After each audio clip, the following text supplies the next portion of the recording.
I think you just have to be perspicacious and look at people, and there's something you can learn from absolutely everybody and just try and adapt it all. I'm not saying everybody should be clones of me. For everyone's individual, right? But there might be some things about me they find inspiring that they may adapt and take on board, and then they'll find some things from other people. But learning to speak is something I understood from a very young age how important that would be. That's a superpower. Imagine the 20-year-old that's watching this, that's saying, no, Tate, don't give me the answer for anybody can create, can contribute to society. I'm not that guy. Talk to me like I'm one in a million. What should I do? What angle should I do? Okay, so first things first, you need to be worthy of respect. And you're going to be worthy of respect through having things which are difficult to acquire. So first things first, the basic things, you need to be very focused on trying to make money because people listen to you when you have money. They just do. Secondly, you need to be in fantastic physical condition because when you're in fantastic physical condition, it cannot be bought. They must be earned. And people know that. When you're in, I don't know about you. If someone walked in to sell me something and they were obese, I would not trust them the same as if they were in fantastic physical shape. Because I'd say, I don't think you have dedication and heart. I don't think there's something about you that I just wouldn't trust you the same. So fantastic physical condition and money is the first thing. The second thing, whatever your ideas are, you need to learn how to communicate them. Speaking is a superpower in and of itself. You need to become a fantastic communicator. You need to be comfortable in all realms of communication. You need to be persuasive. You need to be comfortable arguing. You need to be good at debating. There's a lot of people out there in the world who have ideas that they can't even project into somebody else's mind. How are you gonna rule the world with that? How are you gonna get your ideas out there and make an influence if you can't make other people understand exactly what you think? That's the first thing. Second thing, once they understand exactly what you think, you need to make them agree with what you think. These are two different skills. Must be practiced and must be learned. If you're 20 years old and you want to change the world, you need to be having endless debates. Endless. Without resorting to name calling, not on Twitter like a dummy, in person. And you need to come across in a way that people agree with you. We can go back quickly and talk about the red pill. The difference between me when I talk to girls on these panel shows and every other guy when they talk to girls on the panel shows is, when I'm done, all the girls want me. Watch them. Watch the shows. I say the same thing, and by the end, the chicks are in love with me, as opposed to saying the same thing and the chicks thinking I'm a dickhead. That's the difference. I project my ideas and I make them agree with my ideas to a point where they're like texting me afterwards. I'm not saying anything different. It's how I'm communicating it. You can catch more flies with honey than hurting people sometimes. You need to be good at everything. You need to have a Swiss Army knife of tools. I know when to be intimidating or aggressive. I know when to come across as obtuse. I know when to come across as exceptionally open-minded and easy to understand. I know when to come across as understanding. I know all these things. This all has to be practiced. And a lot of it is, communication. I would say, if you're going to say to a 20-year-old who's truly exceptional and driven, I'd say you need to become a master communicator. Because once you can do that, you can do anything. And that fixes all the other problems, right? We talk about making money. If you're a master communicator, you do fantastic in sales. You'll kill sales. You'll absolutely destroy sales if you're a master communicator. Not many people know this, but I used to sell windows. You know the old school knock on the door? Window sales. I did window sales for 2 or 3 years, and I'd say this is one of the hardest jobs you could possibly do. And I would always recommend a young man, if he has some time to waste, to go sell windows. And the reason, it's fantastic, because I'll tell you why. It's the hardest one to sell because, 1, nobody wants them. 2, they don't know who you are. And 3, even if you convince them that they need windows, after them not knowing who you are, then they go to all your competitors and then it becomes a price war. It's a nightmare. It's the hardest sales job. If you're selling a Lambo, at least they want the Lambo, right? Nobody wants glass and plastic. They already have windows. So you got to find a way to sell them these windows. How do you do that? And that's where all this master communication comes in. And it's so many subtle little things. Being a good salesman is not necessarily being a liar. It's not being a trickster. It's just understanding what's going to make the person believe and understand what you say. If I walked in and said, would you like new windows? And they essentially said, no, we don't need new windows. Our windows look fine. I would say, but what about the security aspect? While looking at their 3-year-old child. And they sit there and go, what do you mean security aspect? And then I talk about how we had the lock 5000, and their locks are easy to break, as if glass isn't glass, it's all the same anyway. And you'd end up selling windows. You have to find the triggers in people. There's another thing people don't understand about me and my message. Sometimes I sit here and I say things that piss people off because that's how you trigger people to make action. I have often written emails or done videos to, especially to men when I want to help men, to piss them off. You're a loser. You're a dumbass. Andrew, why do you mean? Because you're not going to go to the gym unless I tell you you're a fucking loser. And you are a loser, and I'm not lying to you. You are a loser. The emotional trigger you need to get up off that chair is the fact that you're not important. Nobody cares who you are. Any girl you're ever in love with, I could take. And you're insignificant. And when you die, nobody's interested. That's your fault. You could have been something else. You did that. You failed. It has to be done. You have to be a master communicator. And sometimes that involves also insulting people. It's all a massive tapestry. But to answer your question, for the 20-year-old, he needs to become a master at communicating. But also to be a master at communicating, you also need experiences worth talking about. You have to live a life. You need a degree of wisdom. And wisdom doesn't always come with age. It comes with life lived. I had a guy message me. This was a long time ago when I used to reply to my own emails. Too big now. But he said, I don't have any stories. My life's boring. I said, bro, where do you live? He said, Madrid. I said, bro, ride the train from Madrid to St. Petersburg. Ride the train from Madrid to Vladivostok. Do the Trans-Siberian Railway. Cost you like $300. He said, oh, but what if I get robbed? Exactly! That's exactly the point! What if you get robbed? Now you have a story. Maybe you'll die, maybe you won't. But you have a story. Don't bring your watch. Have you got a Rolex? No. No one wants to rob you anyway. Don't worry about it. You're brokey. Get on the train.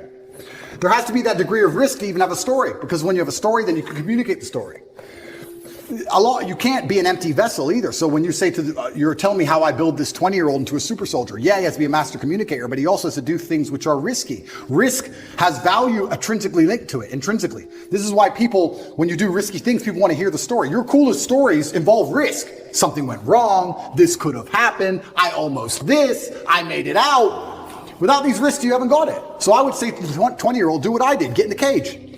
Get in the ring. Knock someone out. Get knocked out. Train hard. Fighting will teach you everything you need to know about life. You'll learn everything about who you truly are. You'll learn if you're a coward or not. You'll learn everything about perseverance and hard work and dedication. Everything about being underappreciated. You learn everything about fear.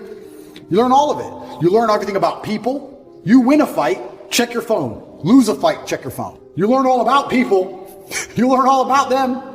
You learn all about women. I learned so much about women through fighting.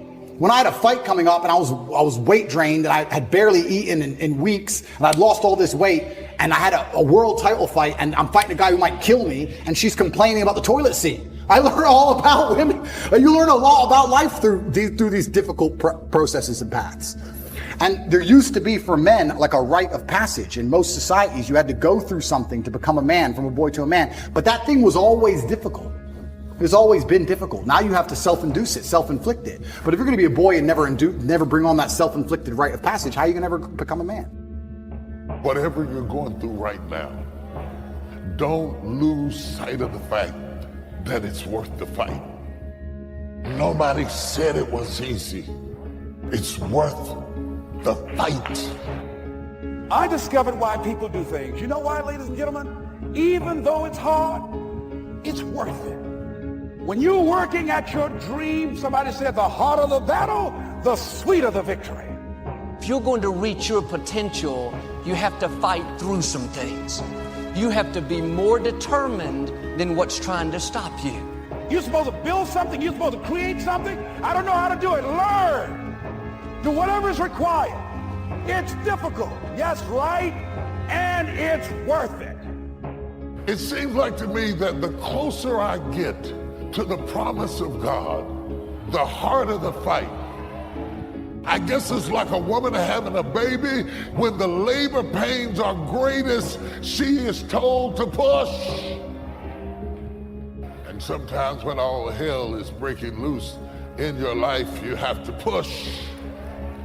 I came to tell somebody you're close. You're close. I know your husband just left you, but that doesn't mean anything. You're close. You're on the verge of it. Something is about to happen. The devil wouldn't be fighting you if you weren't close to it. Somebody shout, I'm close. You don't come into this kind of blessing without conflict. And blessings are always encased in trouble. Sometimes, Pastor, tell me that you got discouraged. Tell me sometimes that the road gets rough, that the going gets tough, so that when it gets rough for me, I will not feel forsaken. When the truth of the matter is that God can be very much with you and it can still be very rough. Don't take the presence of the storm to indicate the absence of God. I'm going to say that again. The presence of adversity does not mean the absence of God. Because we buy into this notion that if God was with us, we would have no storm. God can be with you and you can still be tired. Because you have had so much to come against you that you are depleted. And it does not mean that God is not with you. And it does not mean that you're not where God wants you to be, because there are problems there. In fact, if you really want to see God do his best work, get in trouble. The Bible said he is the very present help in the time of trouble. If you're looking for God, he's in the storm.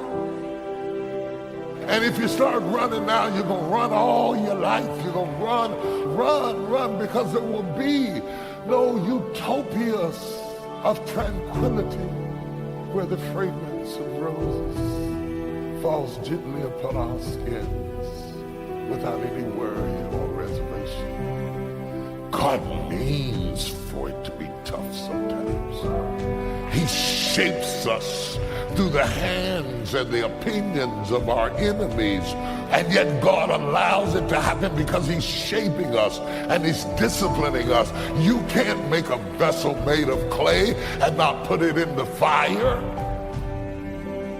See, when it's hard and there's a struggle, what you become in the process is more important than the dream. Is there anybody in this room that life has been tough for you? And you've had to go upstream sometime. Didn't have the house you want, the husband you want, the wife you want, but you still went anyway. If there's 10 people like that, give God a praise. Other people couldn't see it. You were attacked. You were criticized. It was hard. It was difficult. But to you, it was worth it. And eventually you got to a level you know, can nothing stop me now. I'm on the move. The thing that's defeating you is how you see yourself. It's not the enemies around you. It's the enemy within you. And the Lord told me to tell you it's worth the fight. I don't know what your it is. And you're getting ready to hop. God said it's worth the fight. It's worth the fight. You've hopped from thing to thing to thing to thing to... You've talked yourself out of the promised land and decided to stay in the desert in a tent. Confront yourself. It's worth the fight. You've been running all your life. God said it's worth the fight. Your marriage is worth the fight. Your career is worth the fight. Your gift is worth the fight. Your vision is worth the fight. It's not going to be easy, but here I come. I'm coming. I know it's a fight, but I'm coming. I'm fighting with God on my side. I need 30 seconds of a successful praise. I'm closer now than I've ever been in my life. I never expected to make it as far as I made it. This mind-boggling to me. If you saw where I came from, and look at us. We're so blessed. We're so blessed.